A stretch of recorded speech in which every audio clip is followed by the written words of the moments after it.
Au cœur de la Kabylie des Bibans, bien avant l'arrivée des dynasties musulmanes, vivait un peuple aujourd'hui presque effacé des mémoires officielles, les Iwanoyen, littéralement les combattants en kabyle.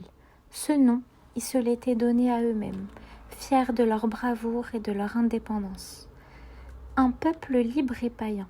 Selon l'historien Mouloud Gaïd, leur paganisme fut l'une des raisons de leur effacement volontaire des récits historiques.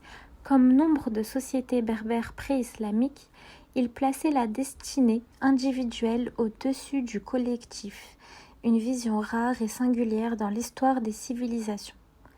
Leur territoire. Ils vivaient dans les montagnes alors appelées les portes de fer, renommé plus tard Biban par les orientalistes français. Ce massif était leur forteresse naturelle, un lieu réputé difficile d'accès et indomptable. Richesse et savoir-faire. Ibn Khaldoun, dans Histoire des Berbères, évoque le célèbre miel de Wanouya, réputé jusqu'à Bon Ev Gaïf, Béjaïa. Les Iwanoyen étaient aussi cultivateurs d'amandiers et apiculteurs, refusant de payer tribut aux sultans locaux. Leur réputation de rebelles se transmit dans les proverbes kabyles. Symbole du chacal. Ils voyaient dans le chacal un animal noble et rusé, porteur de bons présages. Ils ceinturaient des queues de chacal ou de renard, signe d'hommage et de force. Leur musique favorite, la cornemuse à 2 flûtes d'ivoire accompagnant des danses et acrobaties rituelles. Des survivances jusqu'à nos jours. Jusqu'à récemment, chaque mois de mai, on voyait encore des hommes vêtus de peau de fauve, ceinturés de queue de renard, parlant un kabyle ancien, dansant et jouant de la cornemuse.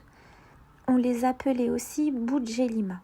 La tradition voulait qu'une mère danse avec eux pour protéger la vie de son nouveau-né. La fin d'un peuple. Les Iwanoyen disparaissent des chroniques avec la montée des Hamadites et la fondation du royaume des Aït Abbès. Était-ce par conversion, exil ou extermination? L'histoire ne tranche pas, mais l'archéologie et la génétique pourraient un jour éclairer leur destin.